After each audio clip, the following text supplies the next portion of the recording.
seria possível pensar. É quase desnecessário fazer notar que todos estes primeiros esforços da consciência quando tenta trabalhar no veículo físico, são sujeitos a muitos erros. Erros causados pela imperfeição da percepção e por induções erradas.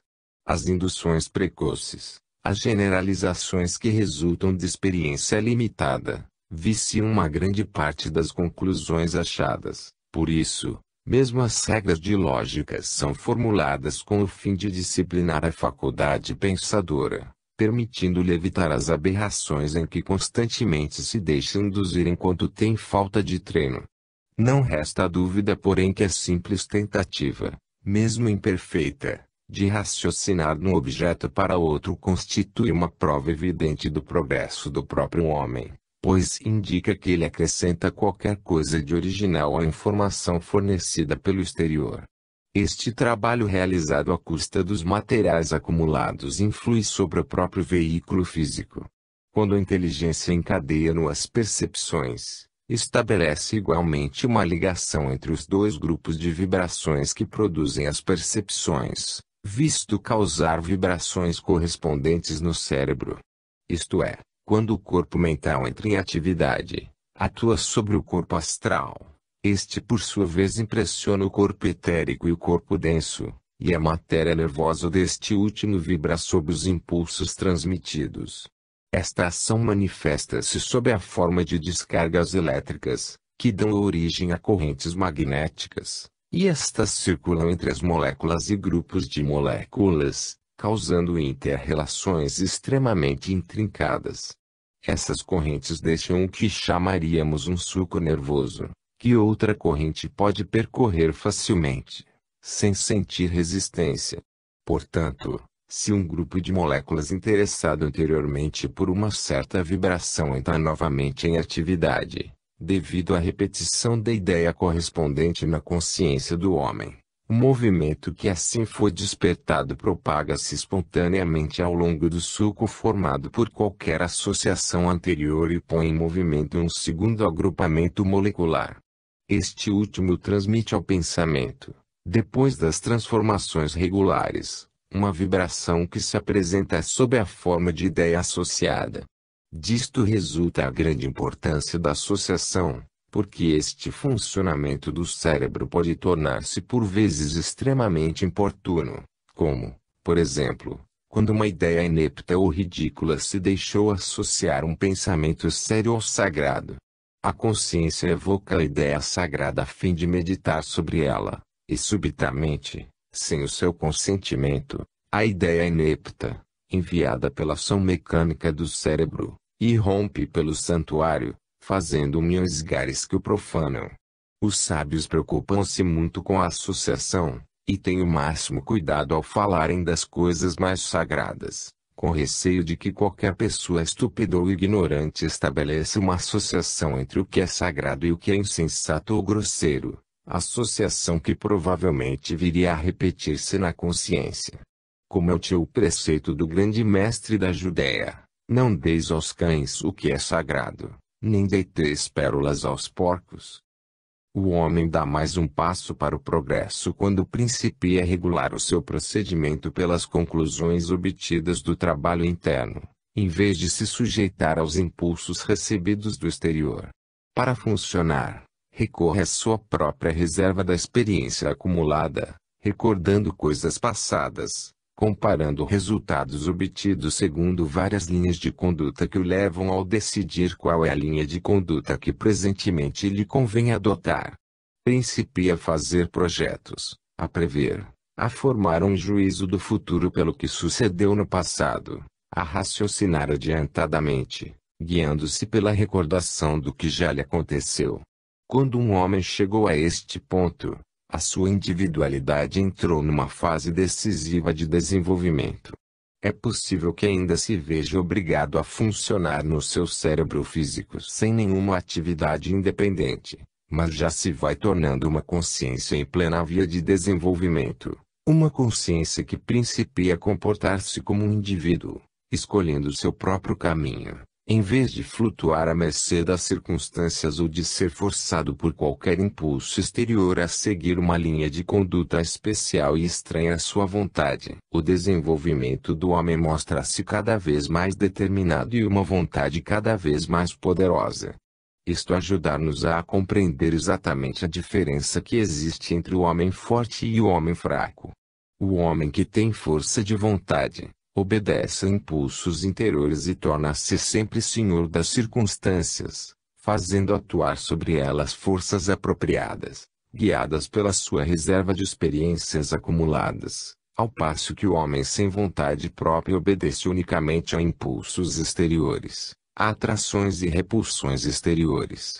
Esta reserva de experiência que o homem acumula durante muitas vidas, torna-se mais e mais acessível à medida que o cérebro físico se vai tornando mais dócil e consequentemente mais apto a receber. É o homem que possui a memória e que raciocina, é o homem que tem discernimento, que escolhe e que decide, mas tudo isto é feito através dos cérebros físico e etérico, tem de trabalhar e agir por intermédio do corpo físico, do mecanismo nervoso e do organismo etérico que lhe diz respeito. Quando o cérebro se torna mais impressionável e a qualidade da sua substância mais aperfeiçoada, quando o homem consegue exercer um verdadeiro controle sobre seu cérebro, pode então empregá-lo para uma melhor expressão de si mesmo. Como devemos nós, os homens vivos, educar os nossos veículos de consciência a fim de torná-los instrumentos mais perfeitos? Não estudamos agora o desenvolvimento do veículo físico, mas sim o treino a que é submetido pela consciência que se serve dele como de um instrumento do pensamento. Não se contentando com o aperfeiçoamento do seu veículo físico, o homem resolve torná-lo ainda mais útil, habituando-o a responder pronta e consecutivamente aos impulsos que ele lhe transmite. Portanto, para obter que o cérebro responda consecutivamente, ele próprio terá de pensar consecutivamente. Graças à sequência rigorosa dos impulsos assim transmitidos, vai habituando o cérebro a pensar com sequência por grupos associados de moléculas, e não por vibrações dispersas, sem relações entre si. O homem inicia, o cérebro só imita. Portanto, pensar negligentemente, sem conexão, é habituar o cérebro a formar grupos vibratórios desconexos. Este treino ou educação tem duas fases. O homem resolve pensar de modo consecutivo e ensina o seu corpo mental a associar os pensamentos, impedindo-os de pousar casualmente aqui ou acolá. Deste modo educa o cérebro e este vibra em resposta ao seu pensamento. Os organismos físicos, os sistemas nervoso e etérico, habituam-se assim a trabalhar de uma maneira sistemática. Quando o dono necessita de seus serviços, apresentam-se logo, pressurosos e disciplinados, sempre prontos para executar as suas ordens. Entre este veículo treinado da consciência e o veículo destreinado existe a mesma diferença que se nota entre as ferramentas de um operário negligente que as deixa sujas e embotadas, impróprias para fazer uso delas, e as do homem que apronta as suas ferramentas, que as afia e limpa, a fim de as ter sempre à mão e se servir delas quando é preciso. O veículo físico devia do mesmo modo estar sempre pronto a responder ao chamamento da inteligência.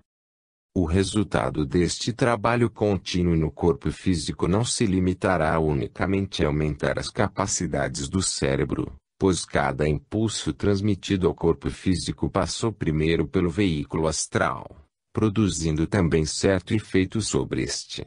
Já tivemos ocasião de ver que a matéria astral é muito mais sensível às vibrações do pensamento do que a matéria física. Portanto, o efeito produzido sobre o corpo astral pelo método de educação que temos estudado é proporcionalmente maior. Graças a este método, o corpo astral assume, como já acima dissemos, uma grande nitidez de contornos e a sua organização atinge a maior perfeição. Quando um homem aprendeu a dominar o cérebro, quando aprendeu a concentrar-se, quando consegue pensar da maneira que mais lhe agrada e todas as vezes que lhe apetece, nesta altura produz-se um desenvolvimento correspondente na que ele chamaria, Se disso tivesse consciência física, a sua vida de sono, os seus sonhos tornar-se-ão nítidos, bem mantidos, racionais, mesmo instrutivos. O homem principia a funcionar no segundo veículo da consciência, no corpo astral, penetra na segunda grande região, ou plano de consciência, e funciona aí no veículo astral, completamente independente do veículo físico. Consideremos durante um momento a diferença que existe entre dois homens bem acordados, isto é, funcionando no veículo físico, dos quais um só usa o seu corpo astral inconscientemente como uma ponte entre o mental e o cérebro, ao passo que o outro usa conscientemente, como veículo. A visão do primeiro é vulgar e muito limitada, porque o seu corpo astral ainda não é um veículo efetivo da consciência. O segundo emprega a visão astral e já se não acha limitado pela matéria física. Vê através de todos os corpos físicos, vê-os tão bem por trás como por diante, todas as substâncias opacas, tais como paredes, etc., tem para ele a transparência do vidro, vê formas e cores astrais, auras, elementais, enfim, todos os seres pertencentes ao plano astral. Se vai a um concerto, tem dois prazeres, o do ouvido e o da vista. Não só ouve a música, como vê sinfonias sublimes de cores. Se assiste a uma conferência, todos os pensamentos e palavras do orador se lhes apresentam sob formas e cores diferentes, e deste modo obtém uma representação muito mais completa do seu pensamento do que ouvindo unicamente o som das suas palavras. Porque os pensamentos, expressos simbolicamente por meio de palavras, também são proferidos sob formas coloridas e musicais, e quando estas se acham revestidas de matéria astral, impressionam necessariamente o corpo astral dos ouvintes. A consciência, quando bem desperta neste corpo astral, recebe e registra todas as impressões adicionais. Muitas pessoas que vão ouvir conferências, descobririam, se examinassem cuidadosamente, que, além das palavras do orador, muitas coisas ficam gravadas na sua mente, coisas que naquela ocasião lhe passam despercebidas. Quantos descobrem depois na sua memória, muitas coisas que o conferencista não disse, produz-se por vezes uma espécie de sugestão que continua aí completa o pensamento expresso. Como se das palavras brotasse um não sei que lhes presta uma significação mais profunda que só o ouvido não poderia atingir. Essa experiência demonstra que o veículo astral se vai desenvolvendo. O homem que vigia os seus pensamentos faz trabalhar inconscientemente o corpo astral, que assim se desenvolve com mais rapidez, adquirindo uma organização cada vez mais perfeita. A perda de consciência durante o sono pode ser causada pela falta de desenvolvimento do corpo astral ou pela ausência de laços conscientes de ligação entre o corpo astral e o cérebro físico. O homem faz uso do seu corpo astral durante o estado de vigília, para transmitir correntes mentais ao cérebro físico. Porém, quando o cérebro físico, o único receptor habitual das impressões exteriores, não se acha em atividade, então o homem se encontra na mesma situação que Davi quando envergou a sua armadura nova, perde parte da sua respectividade relativa às impressões, percebidas só através do corpo astral, visto não estar ainda habituado ao uso independente deste corpo. Pode mesmo aprender a servir-se dele independentemente no plano astral, ignorando contudo o uso que dele fez, quando regressa ao plano físico. Isto constitui outra etapa do progresso lento do homem.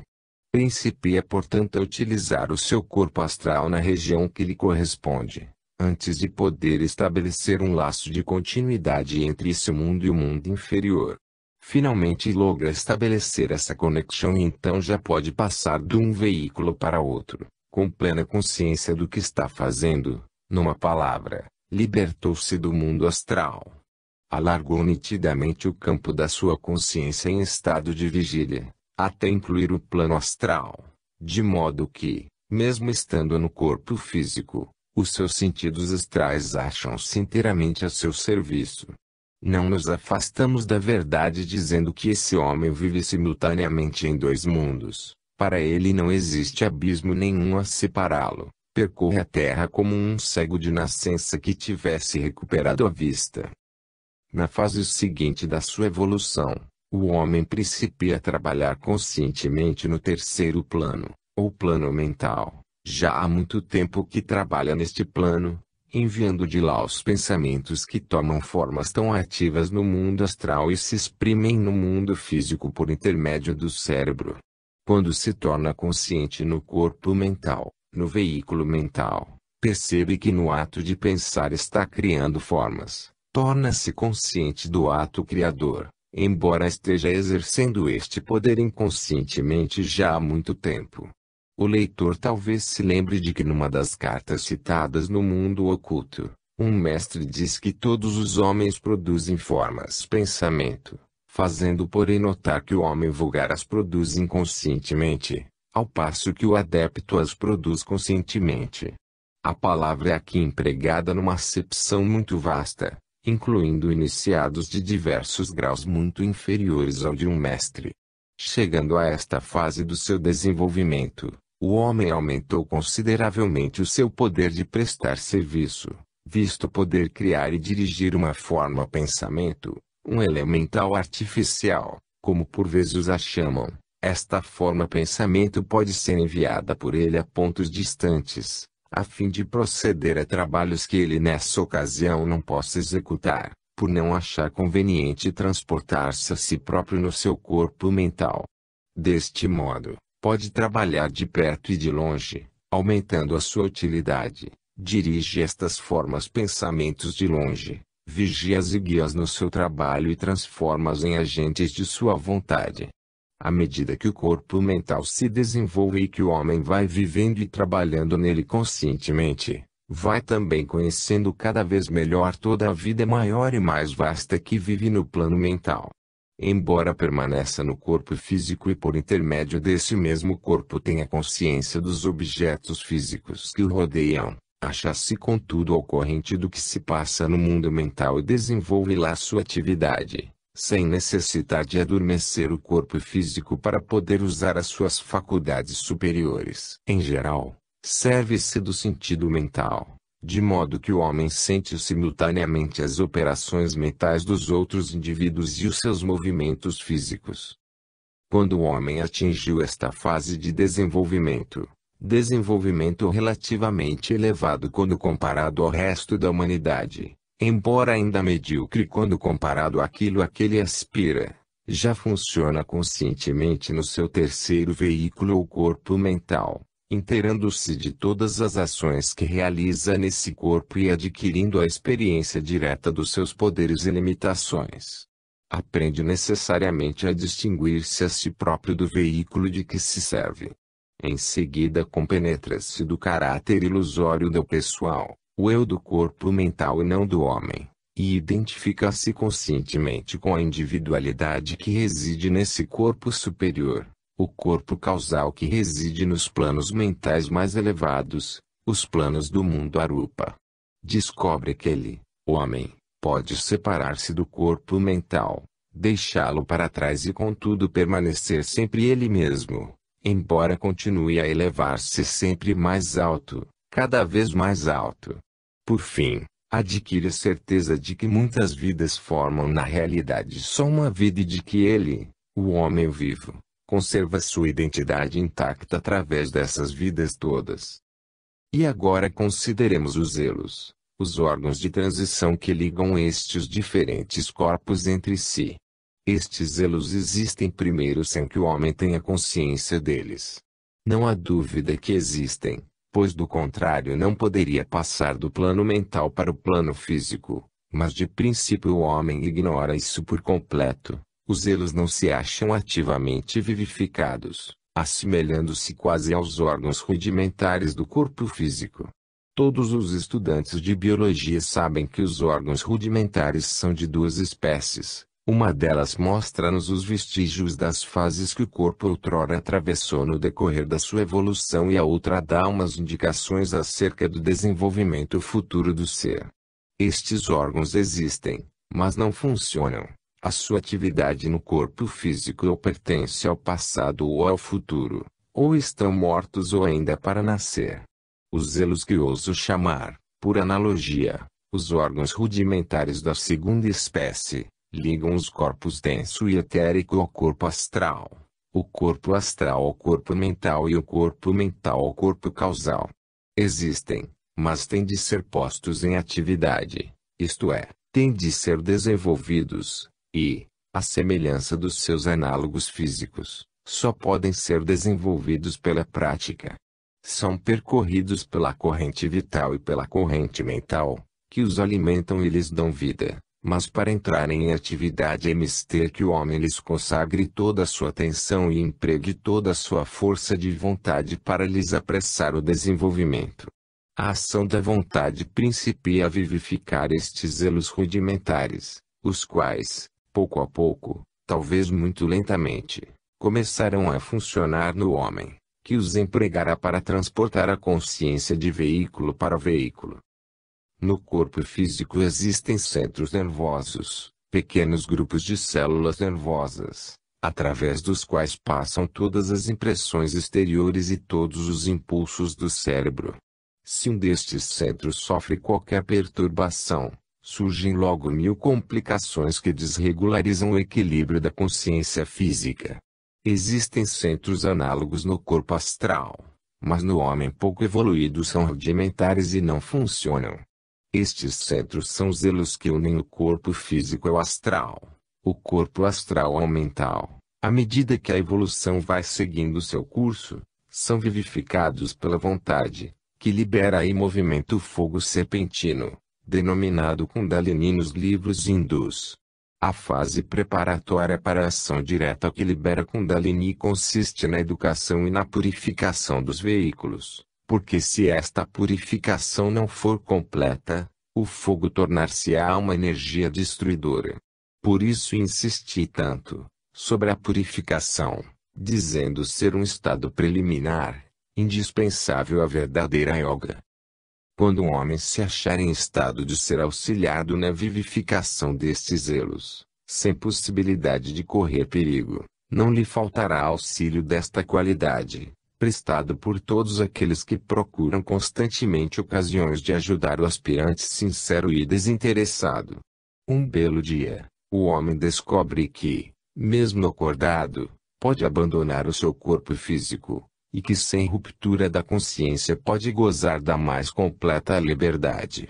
Depois de se repetir este fenômeno várias vezes, a passagem de veículo para veículo torna-se fácil e familiar.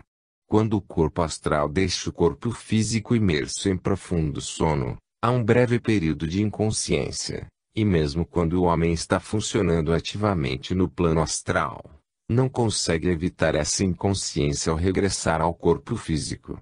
Se estava inconsciente ao abandonar o corpo, é mais que provável que tornará a penetrar nele inconsciente. No plano astral pode ter uma consciência extraordinariamente nítida e ativa e, contudo, a impressão deixada no cérebro físico será nula, inteiramente nula.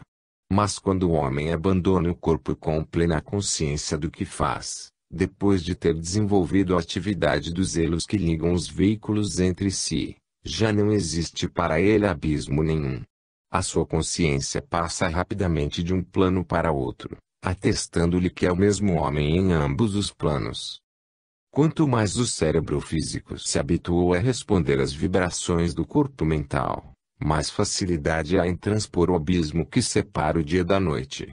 O cérebro torna-se o instrumento cada vez mais obediente do homem, exercendo as fluas atividades sob os impulsos da vontade do seu senhor, semelhante ao cavalo bem amestrado, que obedece à mais ligeira pressão do joelho ou da mão.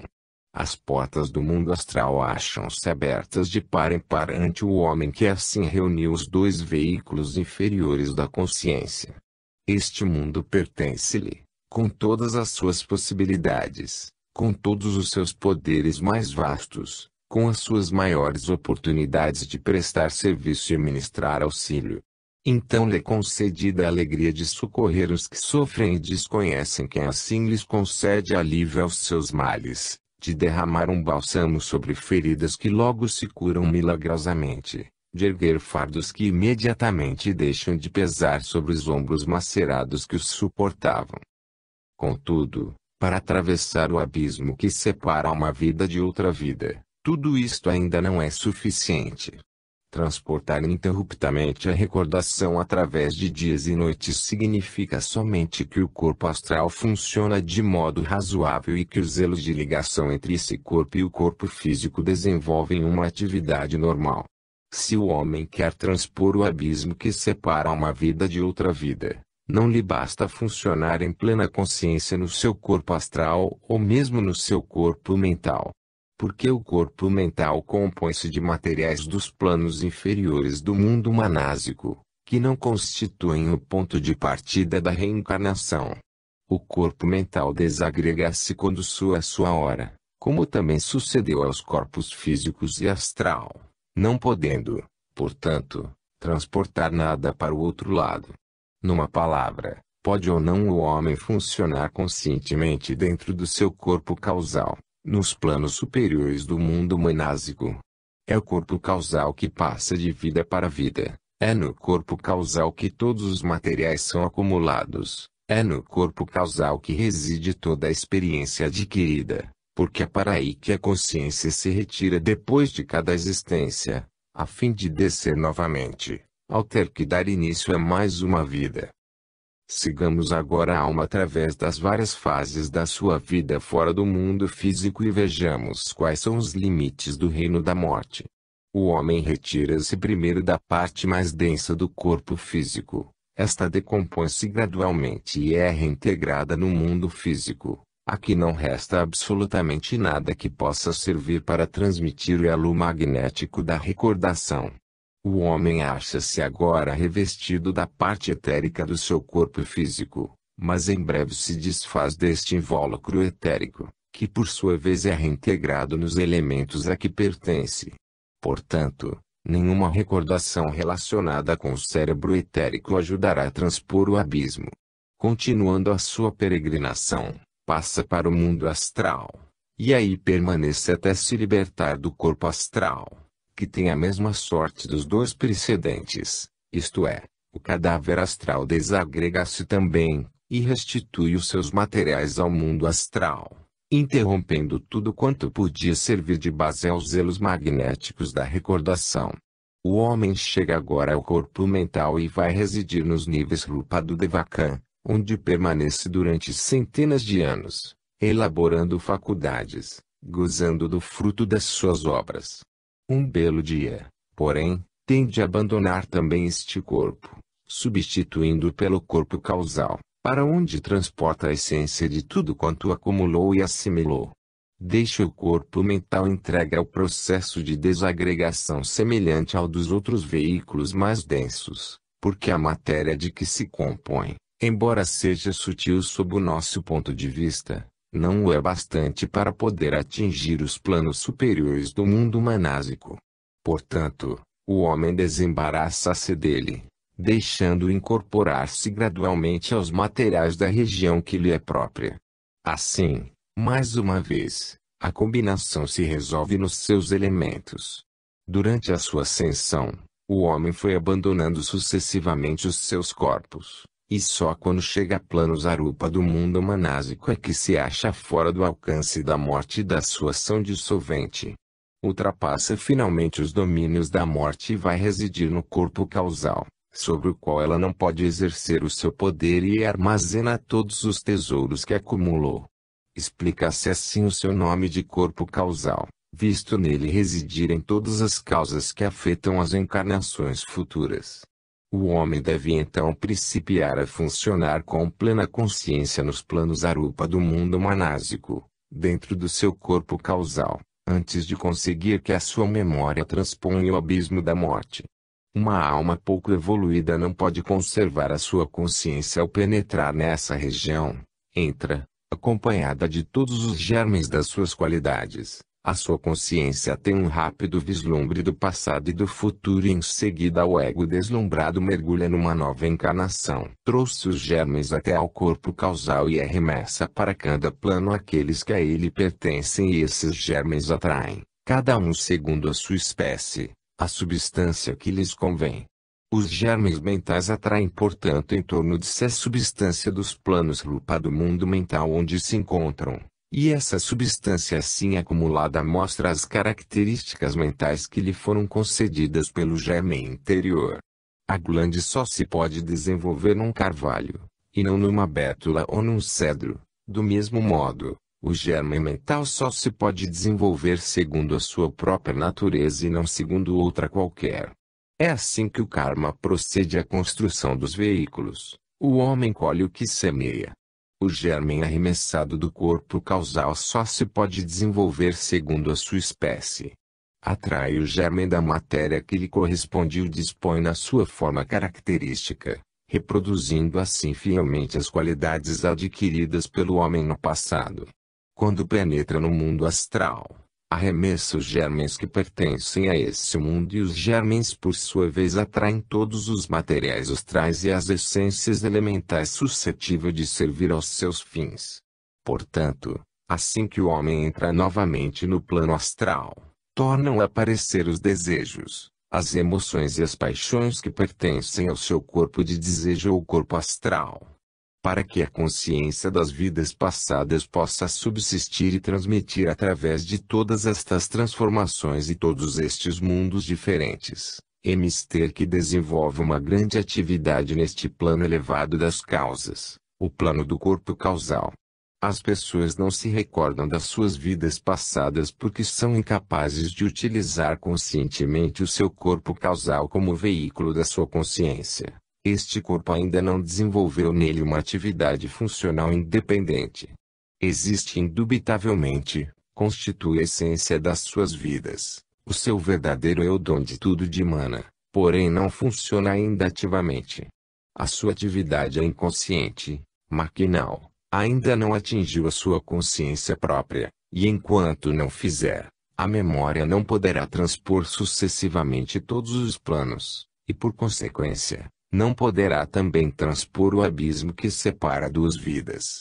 À medida que o homem avança na senda do progresso, vai tendo vislumbres de consciência que iluminam cada vez mais frequentemente certos fragmentos do passado, mas esta luz fugitiva deve transformar-se numa luz contínua a fim de dar aso a que se produzam recordações consecutivas. Perguntar-me-ão, será possível estimular estes vislumbres? Torná-los mais frequentes? Será possível apressar o desenvolvimento gradual desta atividade da consciência nos planos superiores?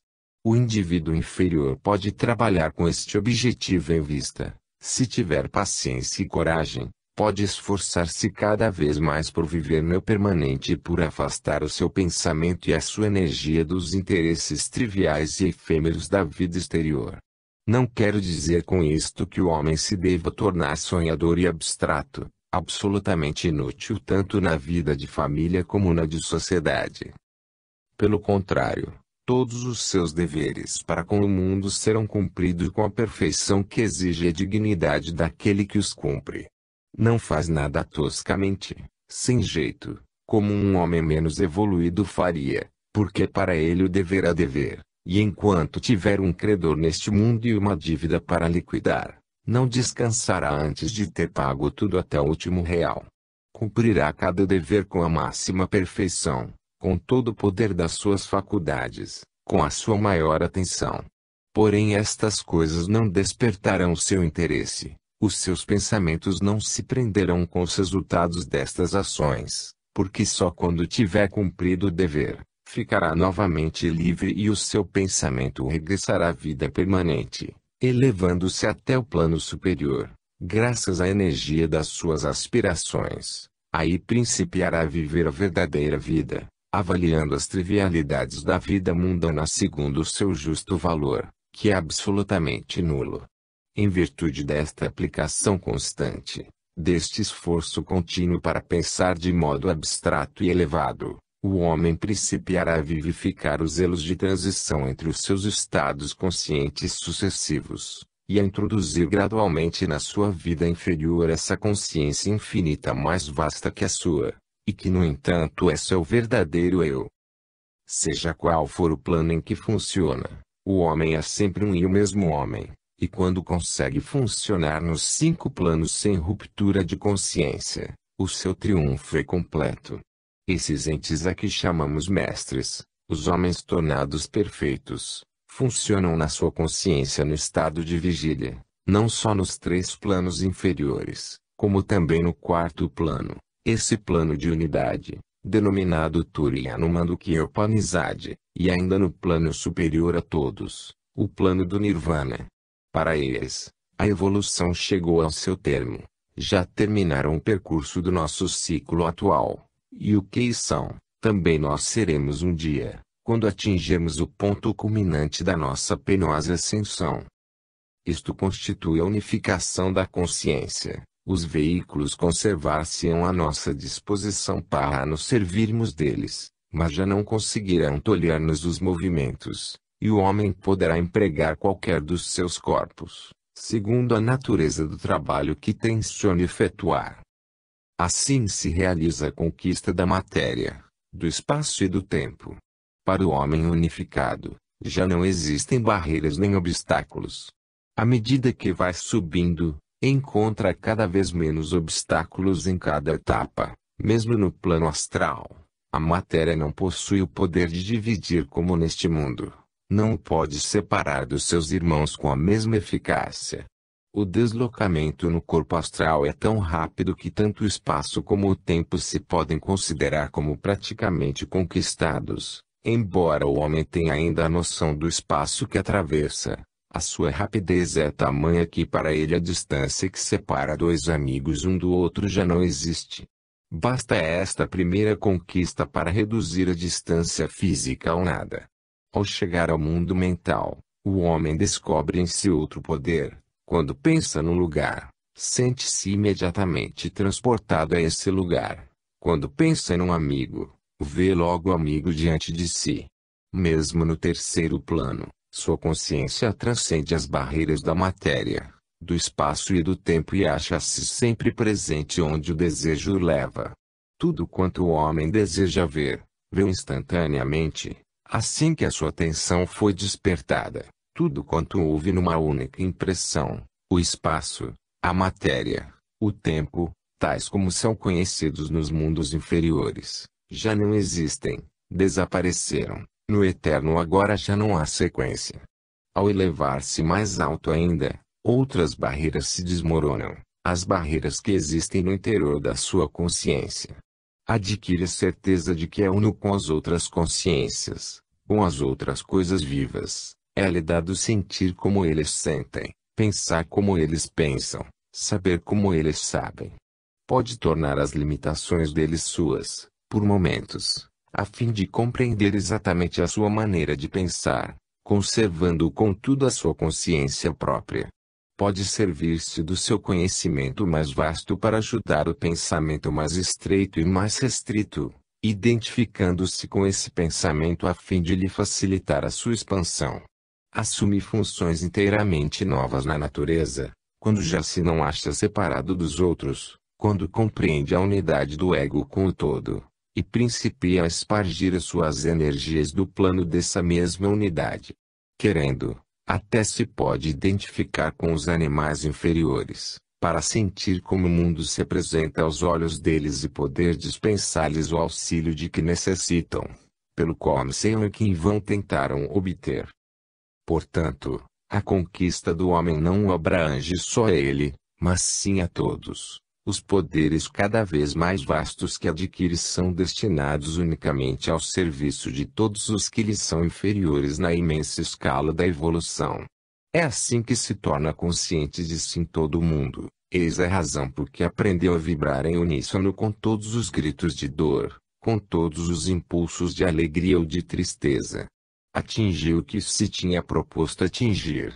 A sua obra está consumada e o mestre é o homem que não tem mais nada que aprender. Não queremos dizer com isto que ele seja onisciente, que toda espécie de conhecimento se ache simultaneamente presente na sua consciência. Queremos unicamente dar a entender que tudo quanto existe dizendo respeito ao grau de evolução por ele atingido se lhe acha absolutamente franqueado. Para ele não há enigmas, tem logo inteira consciência de tudo quanto lhe desperta a atenção. Tudo quanto vive no nosso ciclo atual de evolução, e não há nada que não viva, é suscetível de ser por ele compreendido, e portanto, auxiliado. É este o último triunfo do homem. Todas estas coisas de que lhes tenho falado seriam fúteis e triviais se fossem adquiridas unicamente para beneficiar o eu mesquinho, que neste mundo reconhecemos como sendo eu. Todos os passos que me tenho esforçado por te fazer dar nesta senda, leitor amigo, seriam absolutamente inúteis se o resultado fosse atingires um píncaro isolado, onde permaneceria separado de todos os pecadores, teus irmãos, que sofrem e arrastam uma vida amargurada, em vez de te conduzirem ao âmago de todas as coisas, onde tu e eles formam eternamente um uno. A consciência do Mestre expande-se, segundo o seu desejo, para todos os lados, indiferentemente, assimila-se a todo e qualquer ponto para o qual ele a dirige, adquire o conhecimento de tudo quanto ele aspira a conhecer. E qual é o fim que tem em vista? Fazer que o homem possa auxiliar de uma maneira absolutamente perfeita, obter que ele sinta tudo quanto existe, que dê alento a tudo quanto sofre, que fortaleça tudo quanto é fraco, numa palavra, que ajude a evolução geral. Para o mestre, o mundo é um vasto todo em evolução, e o seu lugar nele é o de uma força consciente que auxilia essa evolução. Pode identificar-se com qualquer etapa da longa caminhada da vida, a fim de dar a essa etapa a assistência necessária. Ajuda os reinos elementais a evoluir em direção à matéria.